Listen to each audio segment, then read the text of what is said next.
Saudações, então, para quem está chegando. Vamos começar a tratar aí sobre a lição de número 6, daquela temática de escatologia com foco no céu. Então, eis aí o nome da lição. O céu presente é um lugar físico? E aí fica como reflexão aí, e a gente vai tentar responder isso. Mas antes de responder, quero trazer aqui a citação de uma missionária, Amy Carmichael. E ela, em uma de seus escritos, afirma o seguinte: visto que a entrada do mundo maior é ampla e certa, que vem o aperto e a dor da qual foram libertos, devem se perguntar muito como são recebidos naqueles lugares grandes com alegria e imortalidade. Então, tendo visto essa citação, eu quero introduzir aqui o assunto dizendo que existem muitas pessoas que acreditam que afirmar que o céu é um lugar físico, um lugar semelhante ao que estamos vivendo aqui na Terra, no sentido de uma vivência, eles dizem que isso é uma heresia. Mas o céu ele não é menos espiritual e menos especial caso ele seja físico ou tenha essa realidade de vida como a vida aqui, porque é isso que nós vamos sustentar. Espiritual e físico, então, não são coisas que a gente deve considerar como opostas. Quando a gente olha para o livro de Eclesiastes, ele aponta para nós, no final de suas palavras, que todas as realidades, toda a nossa vida, melhor falando, ela é espiritual. Então, apesar de termos essa verdade bíblica, existem pessoas que acabam argumentando que por Deus ser espírito, ele preparou então um lugar que não é físico. Mas o céu, que fique claro, não é a mesma coisa que Deus. Deus ele criou o céu. Isso não significa que ele está contido no céu, até porque ele é eterno, né? Ou no lugar do estado intermediário, né, do céu. Então, mesmo que ele escolha, por exemplo, habitar no céu, isso não significa que ele venha precisar de um lugar de habitação, até porque nós, humanos, que precisamos disso por sermos finitos. Já Deus não é finito. Deus, ele é infinito. Então, não é problema também, por outro lado, Deus habitar um lugar espiritual ou físico, ou algum lugar que inclua essas duas realidades, né? Então a questão que nós devemos indagar é se as pessoas que são atualmente espirituais e físicas, elas podem viver em um lugar sem propriedades físicas, ou na qual elas não possam existir, ou coisa do tipo, né? Então a nova Terra, já olhando para uma perspectiva após aí o estado intermediário, é claro que essa terra aqui será renovada e continuará sendo física, né? O lugar de habitação final dos filhos de Deus. Então, enquanto isso não acontece, Deus ele vai fornecer um lugar de espera aí que também é físico. Então, humanos eles continuam ocupando nessa vida eterna, existindo em um espaço. Então, assim é correto, é insensato, melhor dizendo, é sensato inferirmos que o espaço que eles ocupam seja um espaço de vivência. E por que não dizer físico de uma maneira que eles comem, eles vivem, eles dormem. É isso que está acontecendo no céu agora. Apesar de a gente não ter tanta descrição quanto a esse estado intermediário, a gente pode deduzir que é vida lá sim. Basta abrir o texto de Apocalipse e você vai conferir vários relatos de vivência. Então, se o céu ele é intermediário ou presente, e esse céu presente, por ser céu, ele só é céu porque Deus habita lá, então anjos e humanos podem habitar esse lugar também e faz sentido então que ele abrigue, esse céu intermediário abrigue humanos. Lembrando que Deus não precisa de abrigo. E anjos eles podem existir no mundo físico porque existem neste mundo e não só no céu. E anjos algumas vezes é dito na escritura que podem assumir algo como que forma humana. Então, se inferências sobre a natureza do céu são feitas, não devemos derivá-las da natureza de Deus, alegando assim: ah, Deus é espírito, então o lugar que ele criou como céu é espírito.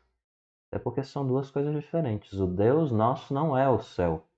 Tem religiões que sustentam que a divindade é um estado, ou é a natureza, ou algo do tipo, né?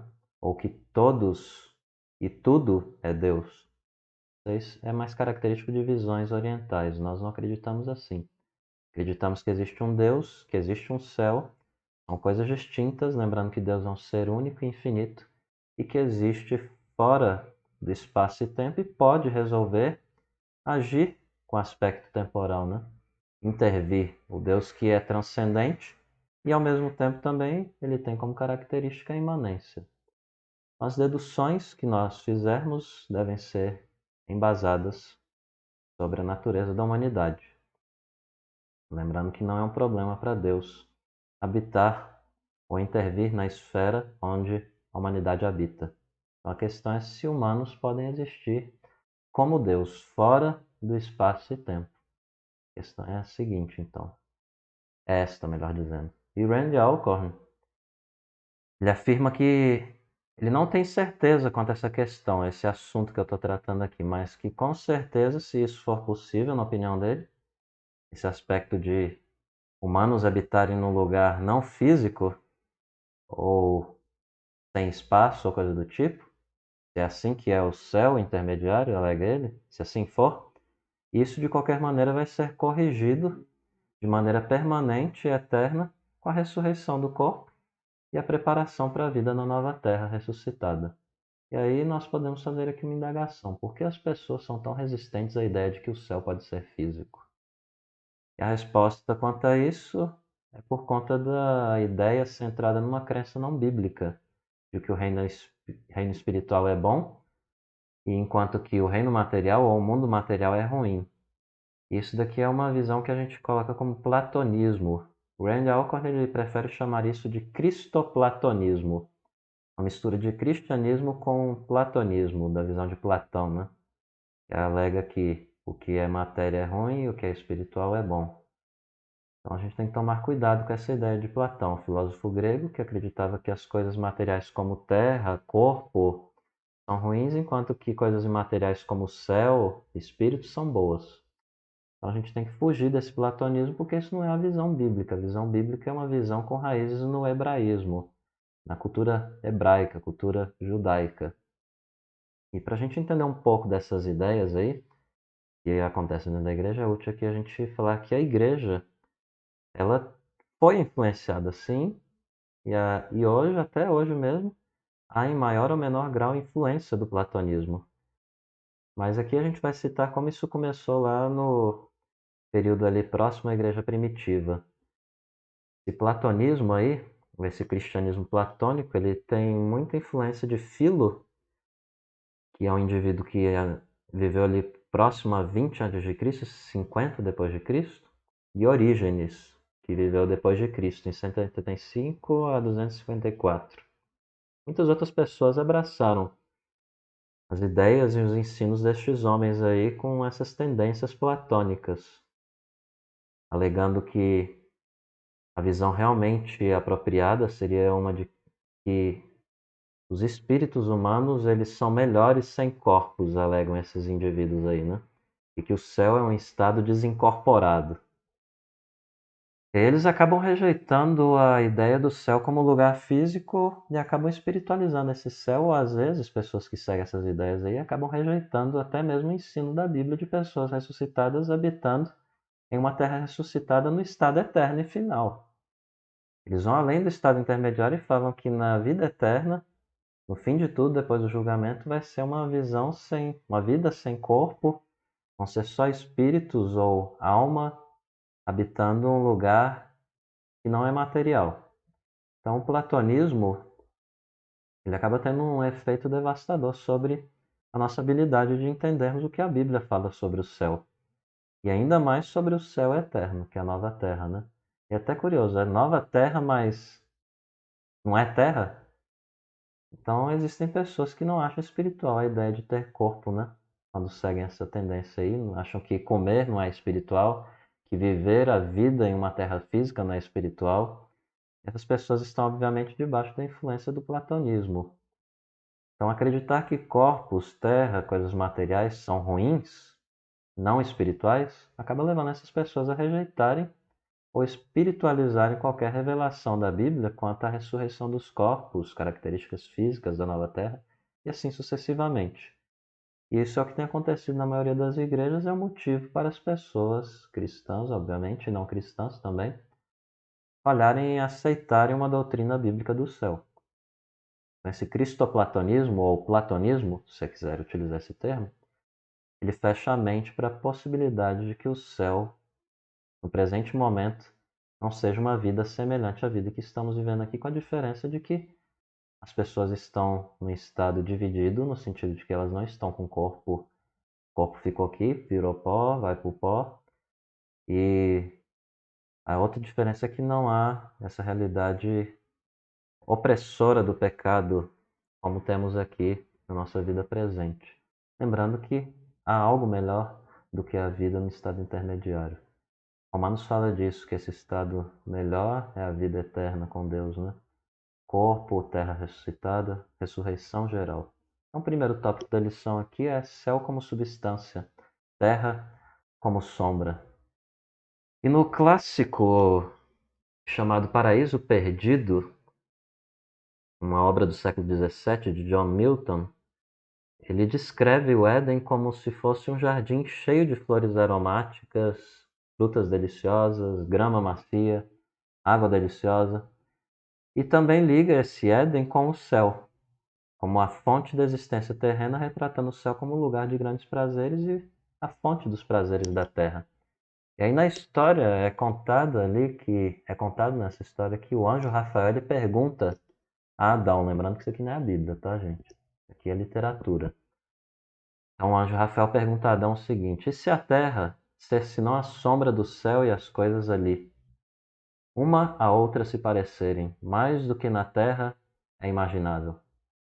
Então a terra, à luz disso aqui, eu quero sustentar que a terra é como se fosse uma sombra. Essa realidade que estamos vivendo aqui é como se fosse uma sombra, um gostinho do que é a vida eterna no céu com Deus. Então o templo no céu está cheio da fumaça e da glória de Deus, diz Apocalipse 15:8. É isto, pergunto para vocês, uma fumaça figurada ou há um fogo literal criando fumaça em um edifício real? Existem pergaminhos, de acordo com o Apocalipse também, tipo anciãos com rostos, mártires que vestem roupas, pessoas com palmas ou palmeiras, pedaços de palmeiras, né? Folhas nas mãos. Apocalipse 7. Há instrumentos musicais também no céu, diz Apocalipse 8:6. Cavalos entrando e saindo do céu, a gente vê isso em Apocalipse e no segundo livro de Reis também. Por corroboração, também vemos águia voando no céu. Escritos proféticos falam de animais, e assim sucessivamente. Aí a gente indaga aqui. Talvez essas coisas sejam simbólicas, sem realidade física correspondente. Pode ser. Para algumas delas ou para todas, depende aí do teólogo. Tem teólogo que vai acreditar que tudo aí é alegórico, tem teólogo que vai pegar tudo e vai dizer que é físico. Mas a gente tem que tomar cuidado com a nossa hermenêutica, lembrando aí a seguinte questão. Isso do simbólico vale para tudo? E muitos comentaristas, exegetas, quando estudam esses textos escatológicos e futuros, eles acabam descartando, por exemplo, a possibilidade literal desses textos de Apocalipse que eu mencionei aí. Eles falam que Apocalipse é uma literatura apocalíptica, que é conhecido por figuras de linguagem, e aí acabam pegando tudo e jogando como se fosse assim, tudo é figurado. E a gente tem que tomar cuidado com as seções do livro. Apesar do livro ser apocalíptico de maneira geral, há partes ali que a gente tem que considerar dentro do seu contexto. E o livro de Hebreus, por exemplo, que no apocalíptico, mais epistolar, é uma carta, ele fala de sacerdotes terrenos. E esses sacerdotes eles ministram em figura e sombra das coisas celestes. Então é mais ou menos a mesma ideia. Muito da realidade presente aqui ela é uma sombra de uma coisa melhor, melhorada ou mais profunda na vida eterna com Deus. Então a Terra, fique claro aí, onde estamos vivendo agora, é um lugar derivativo do céu, se é que eu posso assim dizer. Que é o lugar da fonte, o céu, né? Aquilo que a gente pegou até falou das Crônicas de Nárnia, quando a bruxa lá estava iludindo os meninos, falando que o reino de Nárnia era como se fosse um sonho, eles viram um gato e acharam que era um leão, mas na verdade é o oposto. Essa vida aqui, debaixo da Nárnia verdadeira e real, né? O céu verdadeiro e real, é apenas uma sombra. Se a gente vê, por exemplo, aqui um gato aqui, dentro da ilustração das Crônicas de Nárnia e da Bruxa, a gente inverte o argumento. A realidade do gato aqui, ela aponta para algo maior e mais perfeito e mais belo. Então, o que existe em um lugar, existe em outro. A gente tem que lembrar disso, essa ideia da teologia interligada, né? Se temos elementos e vivemos aqui nessa vida com tecnologia e várias outras coisas, alimento, dormimos, trabalhamos, etc., teremos isso sim no céu. A diferença é que no céu o pecado não entra. Então a gente tem que eliminar o elemento do pecado e coisas nos hábitos e atitudes humanas que levam à pecaminosidade que não tem lugar no céu, né? E céu e terra não devem então serem vistos, né, como opostos, mas como círculos sobrepostos, que compartilham certas semelhanças, então, dessa lógica aí que eu postulei. O texto de Hebreus 9:11 sustenta que veio Cristo mediante o maior e mais perfeito tabernáculo não feito por mãos, quer dizer, não desta criação. Também é dito no versículo 24 do mesmo capítulo que Cristo não entrou em um santuário feito por mãos, figura do verdadeiro, porém no mesmo céu. Então a nova terra ela vai ser física. E os versos de Hebreus sugerem que Deus criou a terra à imagem do céu, ou esta terra à luz do estado final, assim como ele criou a humanidade à sua imagem. E Tozer, um grande teólogo, ele afirma que a igreja está constantemente sendo tentada a aceitar este mundo como seu lar, e às vezes tem ouvido as lisonjas daqueles que a cortejariam e a usariam para seus próprios fins. Mas se ela for sábia, considerará que está no vale, aliás, entre os cumes das montanhas da eternidade passada e eternidade por vir. Passado se foi para sempre, o presente está passando tão rápido como a sombra do relógio de sol de acaso. Mesmo que a Terra continue por 1 milhão de anos, nenhum de nós poderia ficar para apreciá-la. Nós fazemos bem em pensarmos no longo amanhã. E aqui eu complemento com a sugestão de Lewis, que é a seguinte: os montes e vales do céu serão para aqueles que você experimenta agora não como uma cópia é para um original, nem como um substituto é para o antigo genuíno, mas como a flor da raiz ou o diamante para o carvão. Então, frequentemente, o pensamento de nós como cristãos está errado. Pensamos que Deus fez uma cidade santa depois de uma cidade terrena, como se o céu não conhecesse comunidade, cultura e essas coisas não existissem, né? E tivesse que tirar essas coisas de cultura, de comunidade da mente da criação humana, né? Mas essas coisas na verdade são opostos. Nós somos a imagem de Deus e refletimos o que Deus é. Deus é um Deus criativo, um Deus que criou culturas. Por isso que desenvolvemos culturas. Deus, ele em si, ser trino, ele é comunitário. E nós, como imagem dele, vivemos em comunidade. Um ser humano que vive fugindo da comunidade, ele está indo contra a sua própria humanidade. Então, na verdade, as realidades terrenas, que fique bem claro aqui, elas são derivadas das celestes. Então, as pessoas tendem a começar, quando estudam escatologia, na verdade, é com a Terra, né? E aí só depois vão pensar no céu. Quando devem começar, na verdade, é com o céu para depois mexerem com a Terra. Então, Deus ele não chama, por exemplo, a si de pai e os seus de filhos por conta de uma estrutura familiar humana. Foi ele quem criou esse relacionamento para mostrar a relação dele com os filhos dele. Assim como ele criou também o casamento.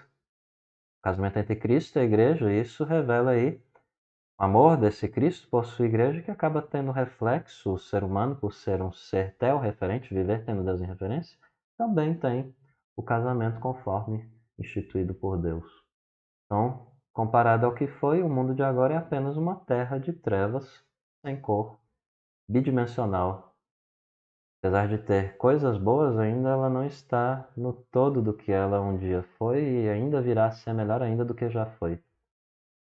Então, só para destacar aqui, essa terra já foi um lugar puro, já foi um lugar cativante, cheio de cor, cheio de beleza.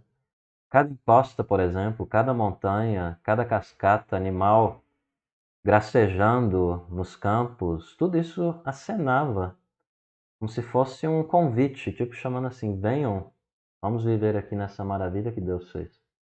Então o céu, ele é o lugar que define então e dá significado a todos os lugares e vai ser melhor do que já foi, como eu estou aqui sustentando.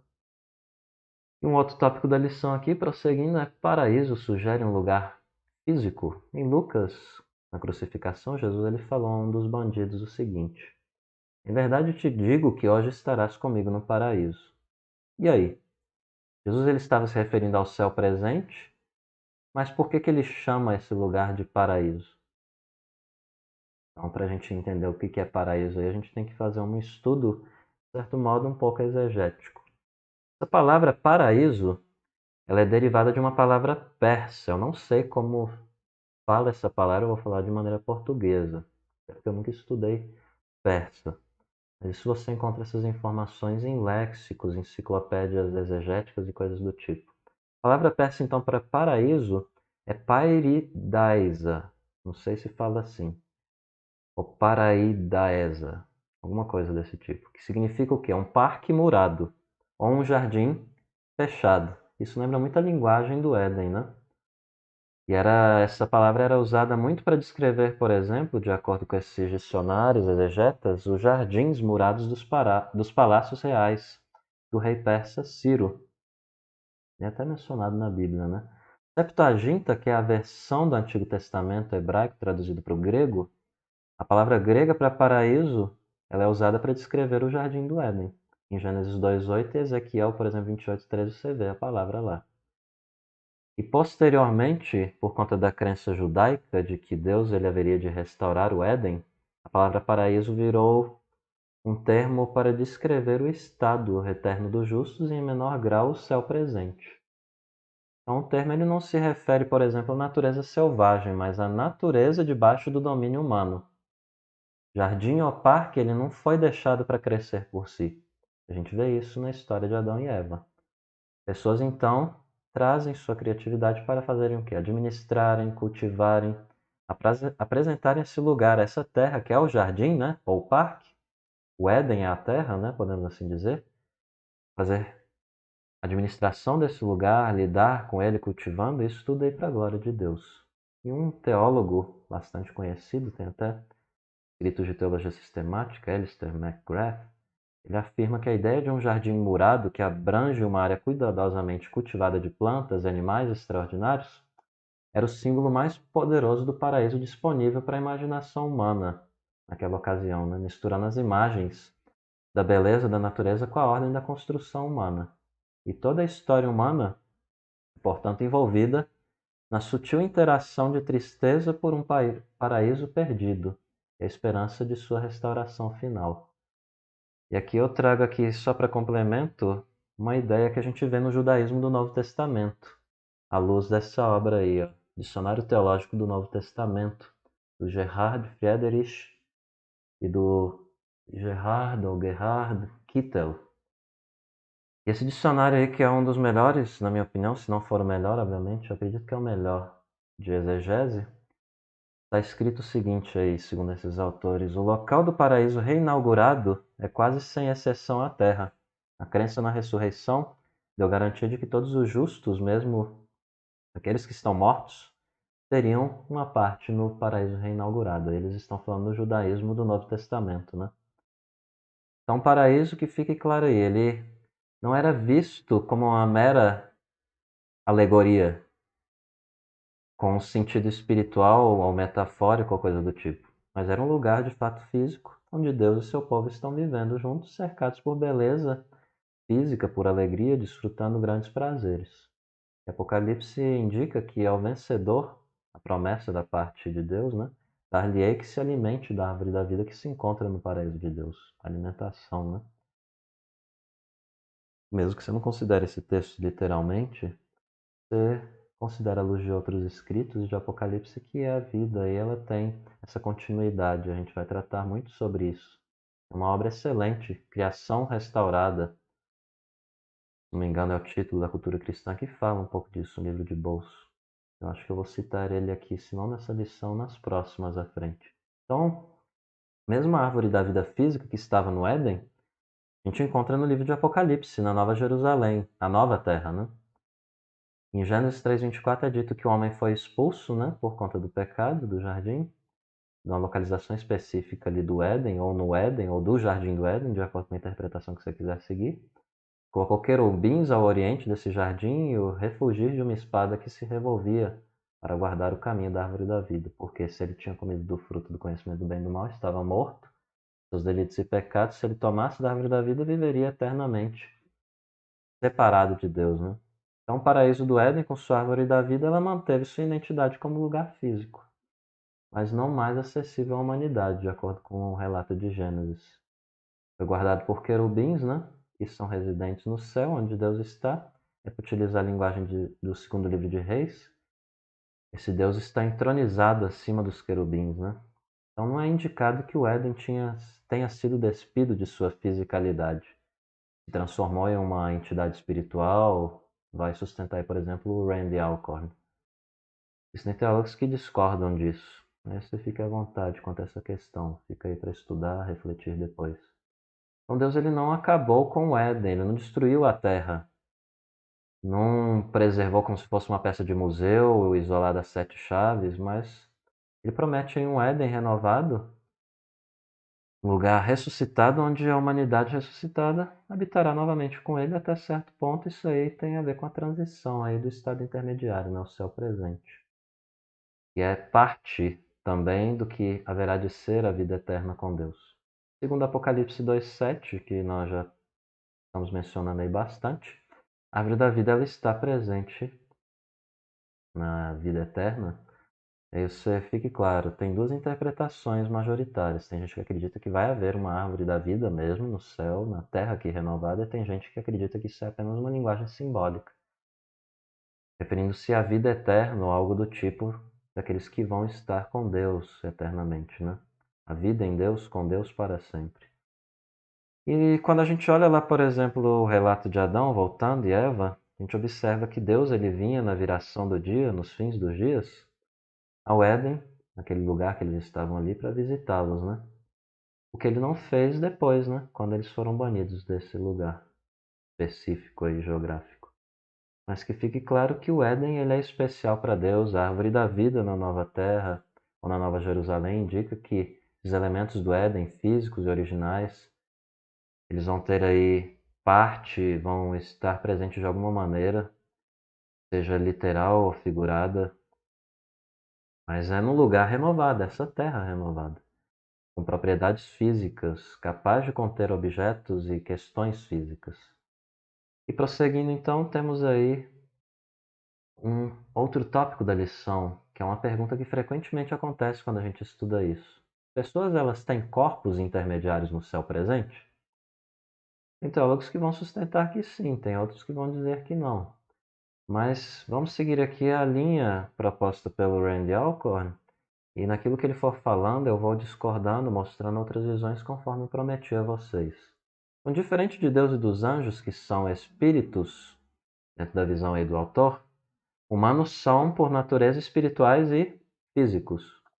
Deus ele não criou Adão como um espírito, ou fez ele como espírito e depois colocou ele dentro de um corpo. Ele primeiro criou Adão e depois soprou nele o espírito de vida. É isso que o relato diz. Nunca houve um momento quando o ser humano existiu sem corpo, olhando de maneira isolada para o relato de Gênesis. E estudos neurofisiológicos, por exemplo, eles revelam que existe uma íntima conexão entre o corpo e o que tem sido referido historicamente como alma. Inclui mente, emoções, dentro dessa palavra você tem essa ideia alma. Mente, emoções, vontade, intencionalidade, capacidade de adorar, né? Trazendo esse termo aí para a realidade teológica. E alguns vão considerar o espírito como se fosse um terceiro componente, além de corpo e alma. Isso é uma discussão teológica que trilha muito na visão grega. Eu, pessoalmente, já falei para vocês que existe uma abordagem alternativa à dicotomia, à tricotomia, que é a visão holística, que considera o ser humano como um ser integral, e temporariamente ele, por conta da morte, passa a existir uma existência da sua parte, que é dividida entre material e imaterial, de maneira didática se diz isso, né? Eu não vou ficar adentrando tanto aqui. Mas é tricotomia? Se for falar de tricotomia, que o homem ele é corpo, alma e espírito, essa é a pior das visões a ser seguida, considerando os dados teológicos de maneira séria, de maneira sensata. Eu não estou dizendo isso aqui não é porque eu discordo, é porque o argumento é mais fraco quando você diz que o homem é tricotômico. Basta abrir teologia sistemática, vocês vão ver os argumentos disso aí tudinho. E teologia sistemática boa, não qualquer uma, enviesada por denominação ou religiosidade ou coisa assim. Mas então, ser humano, que fique claro aqui, implica em ter uma parte material e uma parte imaterial quando chega o momento da realidade da morte. A Bíblia ela fala dessa existência, mas ela não chega a entrar em detalhes como é isso daí. Aí alguns, tentando lidar com essa questão, eles vão dizer que no estado intermediário, no céu agora, as pessoas elas recebem corpos intermediários, né? Oscar Cullmann, por exemplo, um teólogo que tem um livro, se não me engano, intitulado Cristo e o Tempo, ele sustenta essa ideia de que existe um corpo intermediário. George Eldon Ladd, um teólogo do Novo Testamento, que trabalha muito com a ideia de reino na sua teologia bíblica do Novo Testamento, de quase mil páginas aproximadamente por ali, ele fala que essa ideia ela é fraca, ela não é bíblica, até porque a Bíblia não menciona isso claramente. Ela fala apenas de um estado material, a vida que estamos vivendo aqui é um estado imaterial, de existência, as pessoas estão vivendo. A semelhança do que está acontecendo aqui, mas no céu, né? E aí eles pegam, por exemplo, aí alguns outros, vão tomar o texto de 2 Coríntios 5, 2, 4 para sustentar que o estado intermediário é uma condição de nudez desincorporada, né? Pegando aí esse texto que diz assim: Por isso, neste tabernáculo gememos, aspirando por sermos revestidos da nossa habitação celestial. Se todavia formos encontrados vestidos e não nus, pois na verdade os que estamos neste tabernáculo gememos angustiados, não por querermos ser despidos, mas revestidos para que o corpo mortal seja absorvido pela vida. Existem também aqueles que creem que Paulo deseja estar com Cristo, mas não pode esperar por um estado de nudez platônica, o qual ele considera, por exemplo, repugnante na visão dessas pessoas, né? E assim eles vão entender que Paulo fala que na morte os filhos de Deus são imediatamente vestidos com uma habitação celeste, com o próprio céu ou com alguma forma intermediária, na qual eles vão aguardar a ressurreição. Eu acho esquisito falar de corpo intermediário ou por estar no céu, a própria existência do céu fornece uma habitação para as pessoas. Eu não sei se isso é tão apropriado de ser dito, mas existe essa ideia teológica. Eu pessoalmente prefiro calar onde a Bíblia cala e não ficar imaginando e argumentando coisas que a Bíblia não diz. A Bíblia apenas fala: você morreu? Você estiver com Cristo, você vai para o céu e vai estar vivendo no céu igual as pessoas estão vivendo. É isso que ela fala. Olha lá para a cruz, o ladrão que eu disse, né? Hoje mesmo estarás comigo. Ele está lá, está vivendo. É uma vida. Por contraste, por semelhança, o inferno também está acontecendo agora. O inferno intermediário ou presente, né? Onde as pessoas estão, seja em qual dos dois estados elas estiverem aí, qual lugar, estão aguardando o juízo final, a ressurreição, a vida final, né? E aí eu trago mais uma citação do C.S. Lewis aqui. As mulheres às vezes têm o problema de tentar julgar pela luz artificial como um vestido vai parecer a luz do dia. É muito parecido com o problema de todos nós. Vestir nossas almas não para as luzes elétricas do mundo presente, mas para a luz do dia do próximo, ou do dia futuro. O bom vestido é aquele que enfrentará essa luz, porque essa luz durará mais tempo. E o Randy Alcorn, ele, como estamos seguindo ele aqui como livro-texto e discordamos, trazemos coisas além do que ele diz, ele é da opinião, por exemplo, nessa questão aqui, quando trata desse assunto, de que um corpo celeste, ele é da opinião de que há um corpo celeste, já que os mártires no céu, eles são declarados e descritos em Apocalipse 6, é a ideia dele, né? Você fica à vontade para estudar ou seguir. Porque essas almas estão vestindo vestiduras, ele diz então que espíritos desincorporados não vestem roupas, né? Ele acredita que existe um corpo intermediário, alguma existência que favoreça o vestir vestes, né? E outra interpretação pode ser, por exemplo, a de que vestiduras reais possuem um significado simbólico. Aqui geralmente é a visão mais tradicional. Assim como a Arca da Aliança, que tem um significado simbólico, mas que também era real, um objeto físico, ou coisa assim, né?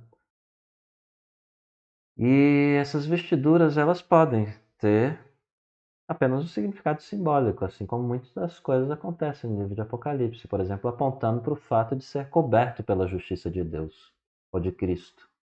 Essa é a visão mais tradicional quando a gente interpreta esse versículo aí das vestes brancas, alvejadas, né? Aponta para a santidade, para a justiça de Cristo sobre a vida do seu povo. Então é a santidade. Eles vão dizer que essas vestes representam e não tem nada a ver com vestir vestes literalmente. Essa é a visão mais tradicional. E prosseguindo então, Cristo ressurreto, isso é bem óbvio, né? Ele habita agora no céu, ele já está ressuscitado, seu corpo ressuscitado na terra era físico, os discípulos tocaram, comeram com ele. E esse mesmo Jesus que ascendeu aos céus, com esse mesmo corpo ressuscitado, um dia voltará. Então, logo vão dizer que quando ele chegou ao céu, ele passou por outra transformação, a título de informação, tá? Então, a existência no céu presente é como agora, eu quero deixar isso bem claro. A diferença é que não há pecado lá, como eu já disse. Eu quero encarar aqui, sustentar que é uma vida semelhante à vida de aqui e agora. Você pode chamar isso de propriedade física, ou semelhante ao nosso mundo com propriedades físicas, mas o que eu quero destacar é que Cristo, por exemplo, ele está à direita de Deus. Ele não está flutuando como se estivesse em cima de uma nuvenzinha. Essa visão grega platônica não tivesse uma vivência ou interação com outras pessoas. Até porque se ele tivesse que ficar flutuando, ele iria ficar ali flutuando por mais de 2000 anos sem uma substância material debaixo dos seus pés, né? É meio complicado. Você pode argumentar assim, né?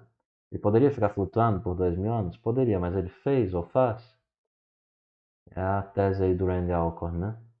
Ele vai dizer que existe substância ou vivência semelhante à vivência física aqui, né? Lembrando que o corpo de Cristo é físico, já habitando esse céu intermediário, né?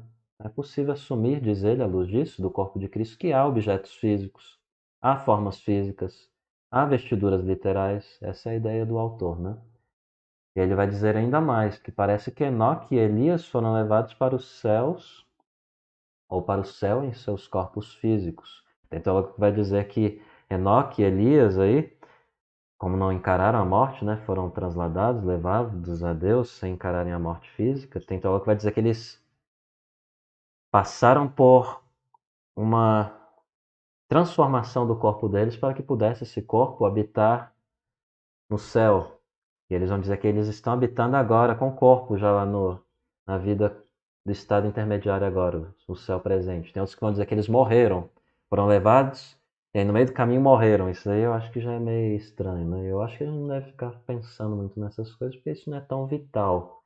Ficar elocubrando, fazendo um monte de coisa do tipo assim para ficar investigando coisa que a Bíblia não é tão clara em dizer, né?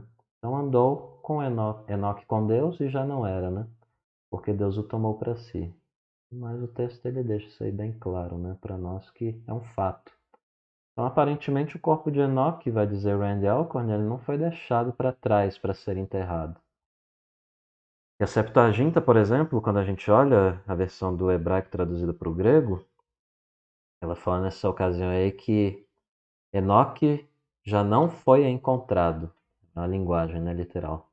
E Hebreus 11:5 informa que, pela fé, foi trasladado para não ver a morte. Não foi achado, porque Deus o trasladara. E semelhantemente, Elias ele foi tomado para o céu sem deixar, por exemplo, um corpo físico para trás. Ele subiu ao céu num redemoinho e nunca mais Eliseu o viu. Ou talvez os corpos deles, debaixo da maldição, foram levados para o céu intermediário com base na redenção de Cristo, né? Permitido a eles então a entrada no céu, pode ser outra possibilidade.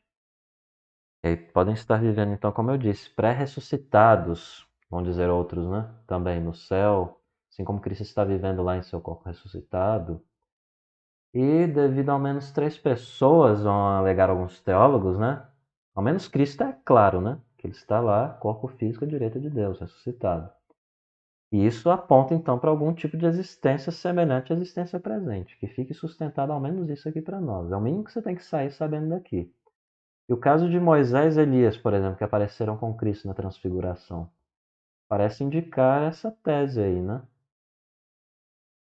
Prosseguindo agora, voltando a uma parábola que a gente vai e volta, né, várias vezes, sobre o homem rico e o Lázaro. Jesus ele atribui nessa parábola propriedades físicas, né?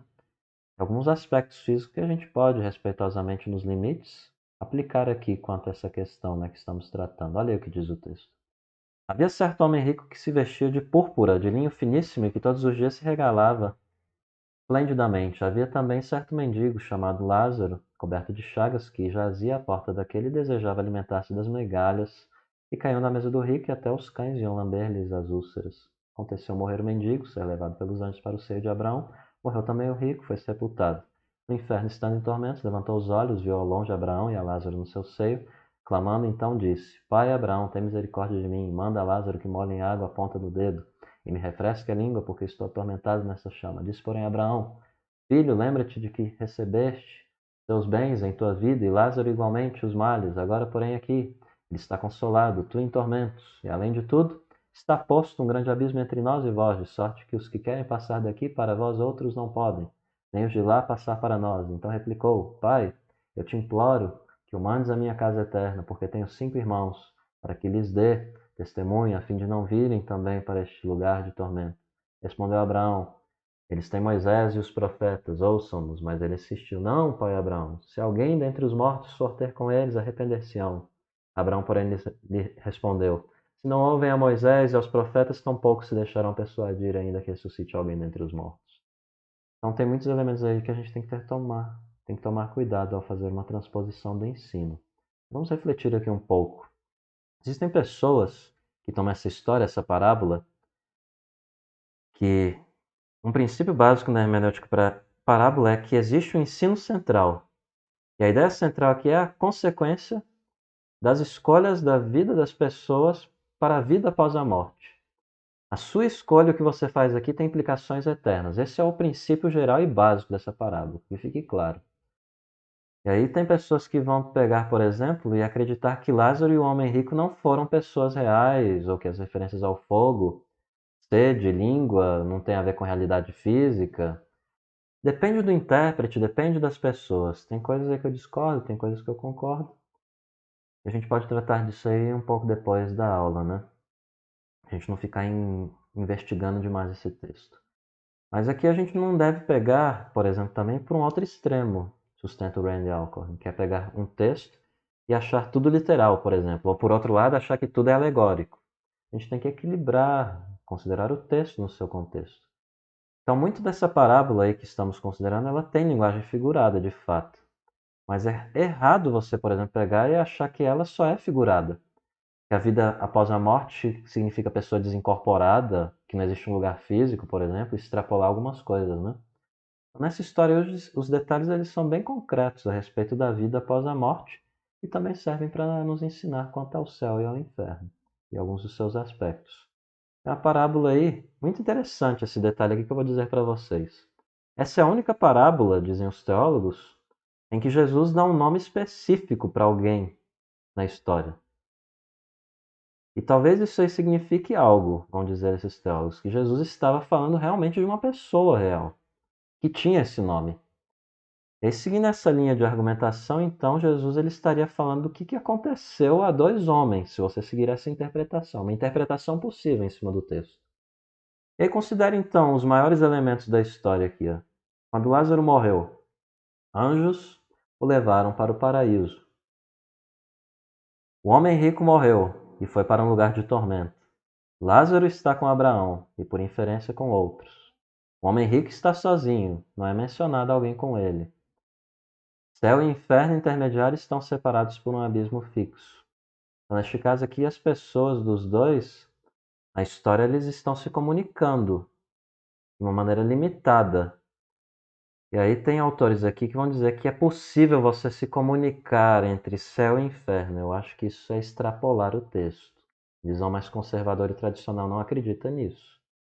Mas quem segue essa linha de que é possível ter comunicação entre céu e inferno, Eles vão dizer que é possível que isso tenha sido concedido a Abraão e ao homem rico como uma exceção, não como norma.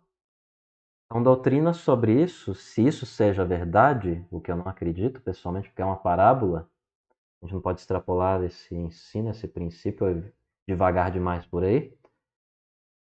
Então não deve fazer, se acreditar nisso, não deve fazer doutrina em cima disso daí, porque não tem base em outros textos bíblicos, a analogia da fé, né? A gente não pode pegar um texto, isolar ele e fazer uma doutrina em cima dele. Outra coisa, Homem Rico e Abraão, eles argumentam aí na história, né? E se comunicam, mantendo suas identidades na Terra. Você vê a continuidade.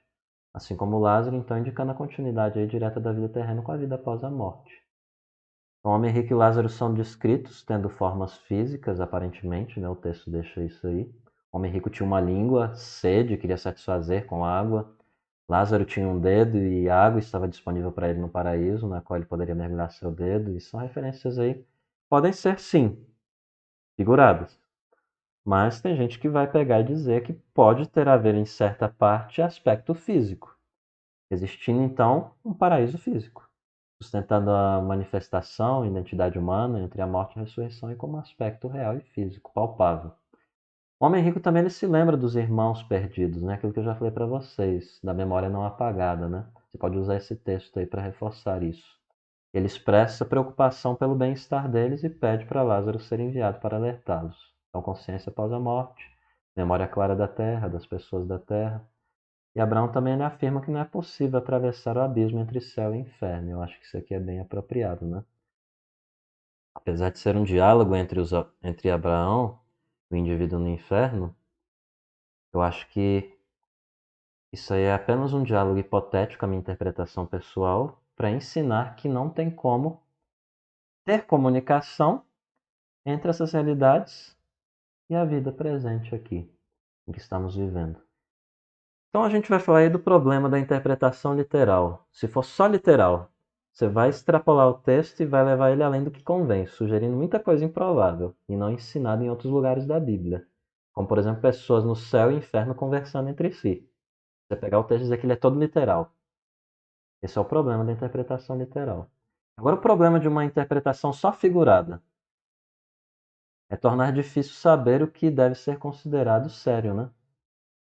Se é que haverá algo sério, né? Se tudo é figurado, então, para que essa parábola? Você pode dizer assim, extrapolando o ensino, né?